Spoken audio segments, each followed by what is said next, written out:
Hello Moms. Moms pasti tidak asing kan dengan kata ASI? Ya, ASI adalah sumber makanan utama bagi bayi yang diproduksi oleh payudara ibu. ASI yang baik diberikan langsung dari payudara kepada bayi untuk meminimalkan risiko kontaminasi bakteri patogen.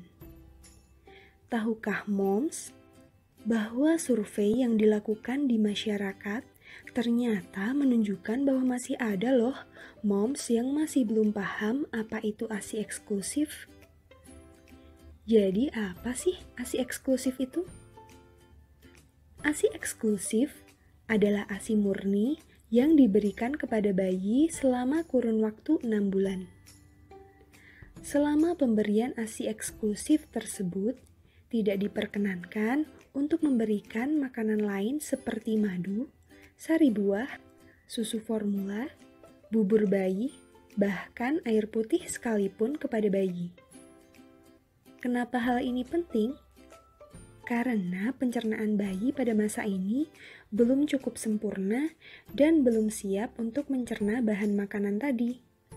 Sehingga disarankan untuk tidak memberikan makanan lain untuk mencegah terjadinya diare atau masalah pencernaan pada anak. Jadi, apa sih kelebihan dan manfaatnya dengan kita memberikan ASI dibandingkan dengan susu formula?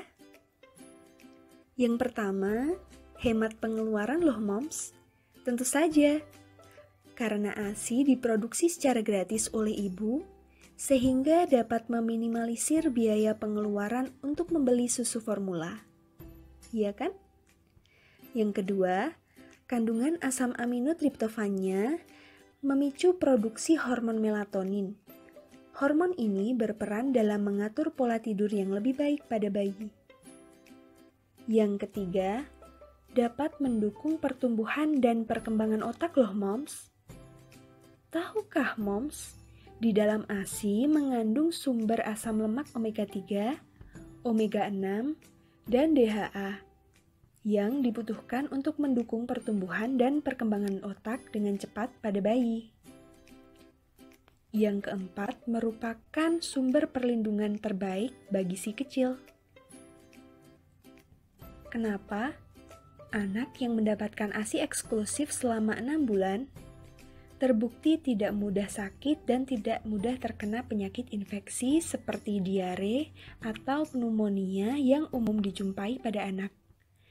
Hal ini karena ASI mengandung imunoglobulin untuk memberikan proteksi terhadap patogen yang masuk karena sistem imun bayi yang masih belum matang sempurna.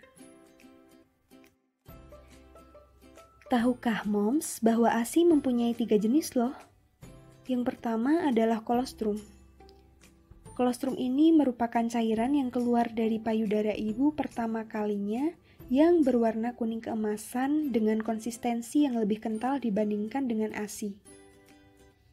Kolostrum ini biasanya keluar dari hari pertama pasca melahirkan dan diproduksi hingga 4-7 hari pasca melahirkan. Di dalam kolostrum mengandung protein, vitamin larut lemak, dan mineral yang cukup tinggi, serta mengandung imunoglobulin untuk kekebalan tubuh bayi. Yang kedua adalah ASI peralihan. Setelah produksi kolostrum habis, maka jenis ASI yang akan keluar berubah.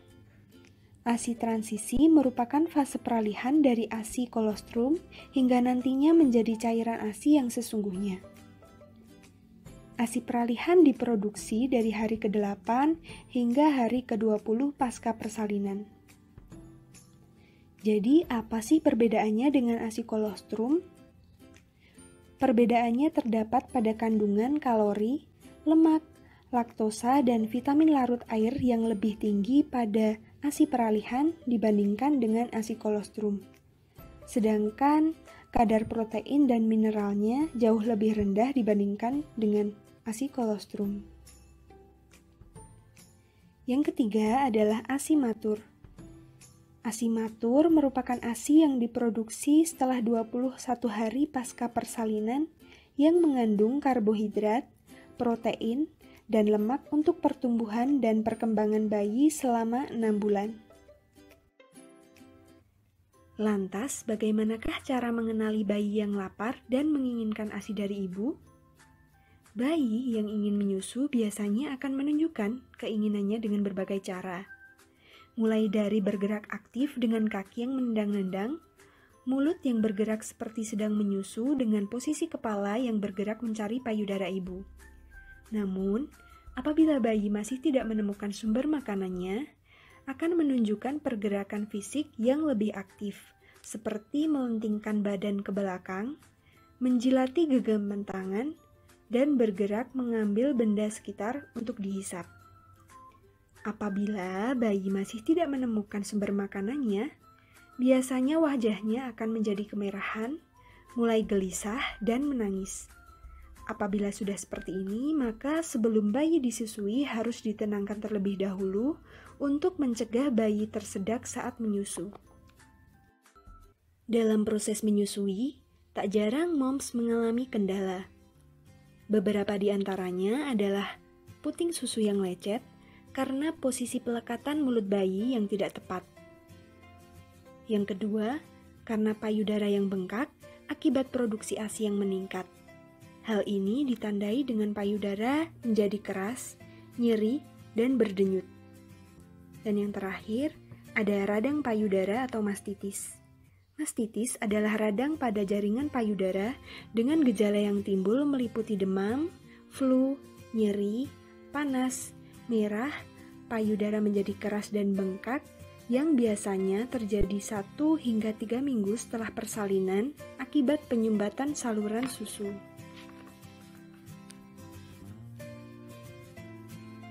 Lantas, bagaimana sih cara moms untuk mencegah dan menanggulangi ketiga masalah tersebut? Hal yang dapat moms lakukan, yang pertama, moms harus tetap menyusui bayi sesering mungkin, karena bayi tetap membutuhkan asupan nutrisi dari air susu ibu. Yang kedua, melakukan pelekatan mulut bayi dengan benar. Yang ketiga, menjaga kebersihan payudara dan bilas dengan menggunakan air. Yang keempat, mengompres dengan air hangat. Produksi ASI yang baik dan melimpah merupakan salah satu harapan setiap ibu. Ibu akan merasa sangat bahagia ketika ASI yang diproduksi dapat keluar dengan mudah dan cukup banyak. Namun, tidak semua ASI dapat keluar dengan mudah dan diproduksi melimpah. Lalu, apa saja sih hal yang dapat dilakukan untuk meningkatkan produksi ASI? Yang pertama, dengan mengkonsumsi daun katuk. Sudah menjadi rahasia umum apabila daun katuk bermanfaat untuk memperlancar produksi ASI. Daun katuk mengandung vitamin A yang tinggi, serta alkaloid dan sterol yang dapat meningkatkan produksi ASI. Yang kedua, dengan mengkonsumsi buah pepaya. Pepaya merupakan salah satu buah yang tinggi akan vitamin A. Dalam pepaya juga mengandung lactagagum yang dapat meningkatkan produksi ASI. Yang ketiga, dengan mengkonsumsi kacang-kacangan. Kacang kedelai mengandung vitamin A, B1, dan isoflavon yang dapat merangsang produksi hormon oksitosin dan prolaktin untuk meningkatkan produksi ASI.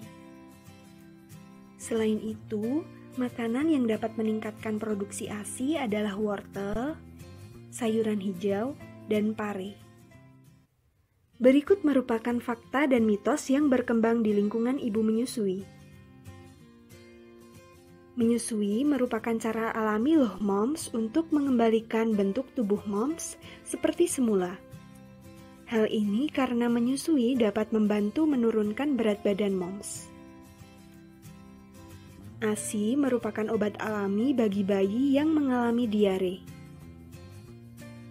Hal ini karena di dalam ASI mengandung imunoglobulin yang berperan dalam menjaga imunitas bayi. Konsumsi madu atau sari kurma dapat meningkatkan produksi ASI karena mengandung hormon yang memacu kelenjar air susu ibu untuk memproduksi ASI menjadi lebih banyak. Jangan menyusui apabila puting ibu berdarah. Apakah benar? Faktanya, bayi tetap memerlukan asupan gizi dari ASI loh, Moms. Karena ASI merupakan satu-satunya sumber makanan bagi bayi yang lengkap. Sehingga disarankan untuk tetap melanjutkan pemberian ASI. Wanita dengan payudara kecil tidak dapat menghasilkan cukup ASI. Benarkah? Faktanya, wanita dengan payudara kecil masih dapat memproduksi ASI yang banyak dan melimpah kok, Moms. Selain itu, juga dapat dirangsang dengan mengkonsumsi makanan yang mengandung ASI booster ataupun suplemen peningkat produksi ASI.